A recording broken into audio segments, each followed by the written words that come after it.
Ever considered the possibility that everything around you might be an intricate simulation? Imagine that every sensation, every thought, every experience you've had is part of an elaborate illusion, a virtual reality. It's an idea that has become increasingly prevalent in popular culture, from blockbuster movies to science fiction novels, and even in the musings of tech billionaires. This is the concept of a simulated reality, a world that is indistinguishable from the real one, but is, in fact, a fabrication. A creation of a post-human civilization, perhaps, or the product of advanced technology that we can barely comprehend. It's an idea that has intrigued philosophers, scientists, and dreamers alike, sparking intense debates and imaginative explorations. This is what is often referred to as the simulation hypothesis. It's a philosophical concept that posits that reality, as we understand it, could be a simulation, a virtual reality, if you will. A world created by beings far more advanced than us, using technology that is far beyond our current understanding. Or perhaps even a world created by us in a distant future where humanity has reached a post-human stage. But before we get carried away, it's important to emphasize that this is just a hypothesis, a speculative one at that. Despite its prevalence in popular culture and its ability to stir our imagination, there is currently no scientific evidence to support the simulation hypothesis. It remains firmly in the realm of philosophy and speculation, a thought experiment that challenges our understanding of reality and our place in it. It's an intriguing idea, no doubt, a possibility that invites us to question our perceptions and assumptions about the world we inhabit. But as tantalizing as it might be to entertain the idea of a simulated reality, it's crucial to remember that it's just that, an idea, a concept, a speculation that, while fascinating, is not grounded in empirical evidence. While intriguing, this concept remains within the realm of speculation and philosophy, without concrete scientific evidence. So, as we delve into this thought-provoking concept, let's do so with a healthy dose of skepticism, keeping in mind the boundaries between philosophical speculation and scientific fact. Nick Bostrom, a philosopher, has presented a compelling argument for the simulation hypothesis. A thinker of our times, Bostrom has proposed 3 propositions that underpin his argument. Let's break these down. First, Bostrom suggests that the fraction of human-level civilizations that reach a post-human stage could be very close to zero. This means that it's conceivable that civilizations like ours might never reach a level of technological advancement where they can create their own simulations of reality. Bostrom's second proposition is that the fraction of post-human civilizations that are interested in running simulations of their evolutionary history or variations thereof could be very close to zero. Essentially, even if a civilization becomes technologically advanced, they might not have the desire or see the need to simulate their own past. The third and final proposition is that the fraction of all people with our kind of experiences that are living in a simulation is very close to 1. This is where Bostrom's argument becomes quite intriguing. If a post-human civilization does exist and has the capability and desire to run simulations, it would mean that there could be a vast number of simulated realities. This, in turn, would make it more likely that we are living in one of these simulations rather than in what we perceive as base reality. But these propositions hinge on several assumptions. For starters, the argument presupposes that it's possible for a civilization to reach a post-human stage. This is far from certain given the numerous existential risks that humanity faces. Secondly, it assumes that such a post-human civilization would be interested in running ancestor simulations, which is also not a given. Lastly, it posits that if simulations are being run, we are almost certainly in one. This again is a speculative leap that isn't based on empirical evidence. Furthermore, Bostrom's argument doesn't take into account ethical considerations that a post-human civilization might have. Would a highly advanced civilization be morally comfortable with creating a simulated reality, complete with conscious beings who believe they exist in a real world? These are questions that Bostrom's argument doesn't fully address. Bostrom's simulation argument is undoubtedly a fascinating thought experiment. It pushes the boundaries of our imagination and forces us to question our understanding of reality. But as with any philosophical idea, it's important to remember that it's based on a series of assumptions and speculations. As of now, we have no empirical evidence to back up the claim that we are living in a simulation. This argument, while thought-provoking, hinges on multiple assumptions and remains speculative. And so, the question remains, are we living in a simulation? The answer, for now, remains as elusive as ever. Quantum mechanics, with its peculiar behavior, has been linked to the simulation hypothesis. In the realm of quantum mechanics, particles behave in a manner that often defies our everyday understanding of reality. They can exist in multiple places at the same time, a phenomenon known as superposition. Furthermore, they can be mysteriously linked, regardless of distance, through a process called quantum entanglement. These behaviors are not just odd, they are downright counterintuitive. This is where the simulation hypothesis comes into play. Some have suggested that these peculiarities could be indications of a simulated universe. The argument goes as follows. If our universe were a computer program, these strange quantum behaviors might be the result of computational shortcuts. For instance, a simulated particle might not have a defined position until it is observed, much like a video game that only renders the parts of the world the player is currently looking at. However, it's important to remember that this is merely conjecture. The world of quantum mechanics is still largely misunderstood, and there are numerous interpretations of its strange behavior. While some interpretations could potentially fit within the framework of a simulated universe, others do not. The Copenhagen interpretation, for instance, postulates that a quantum system remains in a superposition of states until observed, at which point it collapses into one state. This interpretation could potentially align with the simulation hypothesis, as it suggests a level of unreality until observation occurs. On the other hand, the many worlds interpretation suggests that all possible alternate histories and futures are real, each representing an actual world or universe.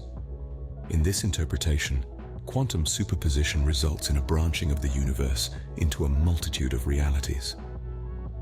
This concept doesn't quite fit with the notion of a simulated reality, unless one speculates that every possible universe is being simulated simultaneously, which would require an unimaginably vast computational power.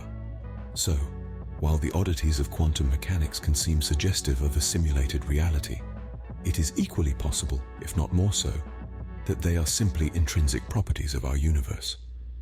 They may just be elements of nature that we do not yet fully understand.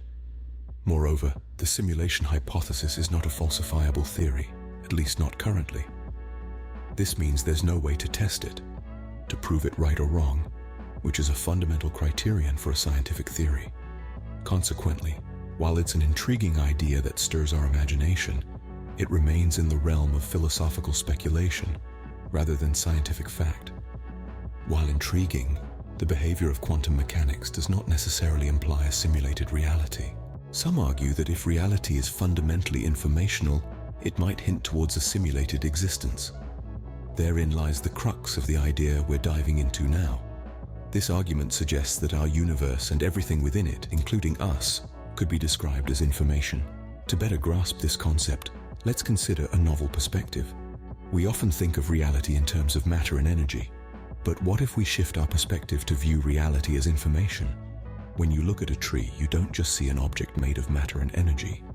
You see a complex system of information, the genetic code in its cells, the biochemical reactions powering its growth, the environmental factors influencing its development. All these aspects represent information that defines the tree's reality. This perspective isn't entirely new. Physicists have been exploring the concept of information as a fundamental aspect of the universe for some time. Quantum mechanics, for instance, deals with probabilities and uncertainties, which at their core are informational concepts. Similarly, the holographic principle in theoretical physics suggests that the information contained in a certain space can be represented as a hologram, a two-dimensional description. If we extend this perspective to the entire universe, we could argue that everything around us is a complex web of information.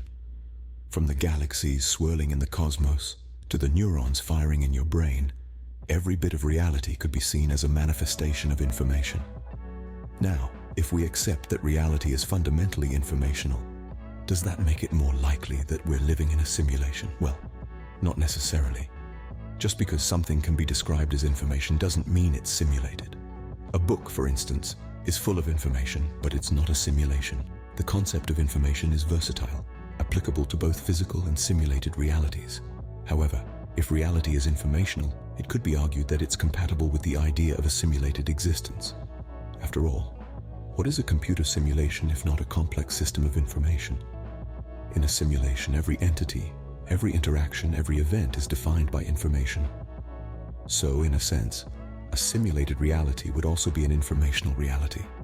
But here's the crux of the matter. While it's stimulating to consider the universe from an informational perspective, this argument doesn't provide concrete evidence that we're living in a simulation. It's a conceptual argument, a philosophical perspective, not a scientific proof. It helps us think about reality in new and interesting ways, but it doesn't conclusively answer the question of whether we're living in a simulation. Though an interesting perspective, this argument remains conceptual and lacks empirical evidence.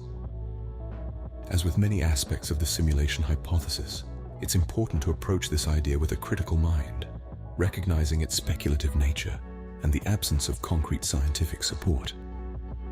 Until we have empirical evidence, the notion of reality as information serving as proof for a simulated existence remains an intriguing thought experiment. The phenomenon of quantum entanglement has also been connected to the simulation hypothesis. Quantum entanglement is one of those peculiarities of the quantum world that has baffled scientists for quite some time. It refers to the phenomenon where particles become inextricably linked, such that the state of one can instantaneously affect the state of the other, no matter the distance between them. This is what Albert Einstein famously referred to as spooky action at a distance. Some proponents of the simulation hypothesis point to this characteristic as potential evidence of a simulated reality. The argument is that the instantaneous connection between entangled particles, irrespective of the distance between them, mirrors the way information is transferred in a computer simulation. However, it's crucial to remember, interpretations of quantum mechanics and by extension quantum entanglement are a hot topic of debate among physicists. The Copenhagen interpretation, for instance, suggests that a particle doesn't have a definite state until it's measured. In contrast, the many worlds interpretation proposes that all possible outcomes of quantum measurements are realized in some world or universe. This lack of consensus among scientists about the interpretation of quantum mechanics means that we can't jump to conclusions. Quantum entanglement and non-local effects, while fascinating and undoubtedly strange, don't necessarily imply a simulated reality. Moreover, quantum entanglement doesn't necessarily break any laws of physics as we understand them. While it's true that entangled particles seem to communicate faster than the speed of light, this doesn't actually violate Einstein's theory of relativity, since no useful information is transmitted in the process. So while the phenomenon of quantum entanglement is intriguing and has certainly led to some interesting discussions about the nature of reality, it doesn't provide us with any concrete evidence for or against the simulation hypothesis. The simulation hypothesis is, at its core, a philosophical idea. It presents a different way of thinking about our reality and our place in it. However, as with all scientific and philosophical ideas, it's important to approach it with a healthy amount of skepticism. We must demand empirical evidence and rigorous testing before we accept any claims as truth. So far, the simulation hypothesis remains just that, a hypothesis. It's an interesting idea to ponder, but until we have more evidence, it remains in the realm of speculation. Quantum entanglement, while fascinating, doesn't provide definitive evidence for a simulated reality. Some proponents point to perceived anomalies or glitches in reality as evidence for a simulated reality. Now, what do we mean by this? Well, these are instances or experiences that seem to go against our understanding of how reality should behave, kind of like a hiccup in the fabric of existence itself. These supposed glitches could take many forms. Have you ever experienced a moment of intense déjà vu where you're convinced you've lived through the exact same moment before? Or perhaps you've had an uncanny instance of synchronicity, where seemingly unrelated events align in a way that feels too perfect to be mere coincidence. Some argue that these are not mere quirks of the mind or random happenstance, but tangible evidence of the simulation revealing its artificial nature. However, it's important to approach these claims with a healthy dose of skepticism.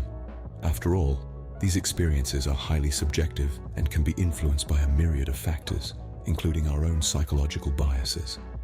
Our brains are, in many ways, pattern recognition machines, often prone to seeing correlations and connections where none exist.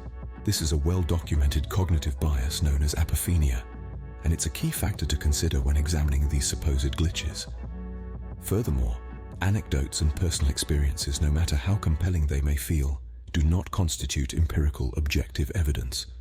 For a claim to be scientifically valid, it needs to be testable, reproducible, and subject to peer review. An individual's singular experience, while potentially intriguing, does not meet these rigorous standards.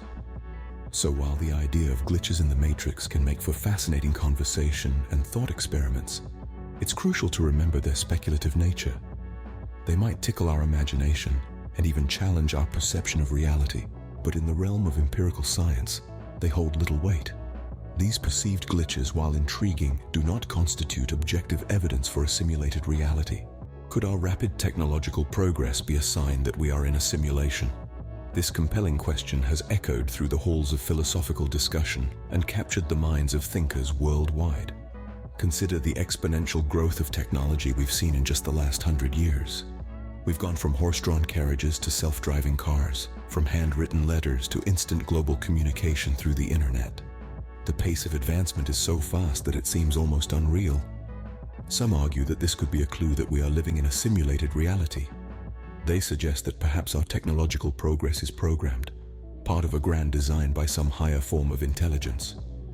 Or maybe, according to this line of thought, we are in a simulation running at a high speed, which makes our technological progress appear rapid from our perspective. However, it's important to remember that this argument is speculative in nature. It's a fascinating idea, but it's not grounded in empirical evidence. It's a leap from observing rapid technological progress to concluding that we must be in a simulation. There are other plausible explanations for our technological acceleration. For instance, it could be due to the accumulation of knowledge over generations, or the result of our innate human drive to innovate and improve our lives. Moreover, the purpose of such a simulation, if it exists, remains a mystery. Would it be to study us, to entertain, or perhaps, as some have suggested, we are the creators of the simulation ourselves, running it to understand our past or explore potential futures? Again, these are intriguing ideas, but they are purely speculative. In conclusion, while our technological progress is impressive and sometimes mind-boggling, it does not necessarily prove that we live in a simulation. It's crucial to differentiate between enticing philosophical musings and scientifically supported facts. As we continue to explore and question our reality, let's remember to approach these thought-provoking ideas with a healthy dose of skepticism. The simulation hypothesis remains an intriguing idea, but one firmly rooted in speculation. We've delved into the depths of the simulation hypothesis, examining arguments and theories from various perspectives. From Bostrom's simulation argument, which rests on the assumption that future civilizations would want to, and have the capacity to, run ancestor simulations, to the peculiarities of quantum mechanics and the information-based nature of our universe, the simulation hypothesis draws on a wide range of ideas. Yet, it's crucial to remember that these ideas, while interesting, are speculative in nature.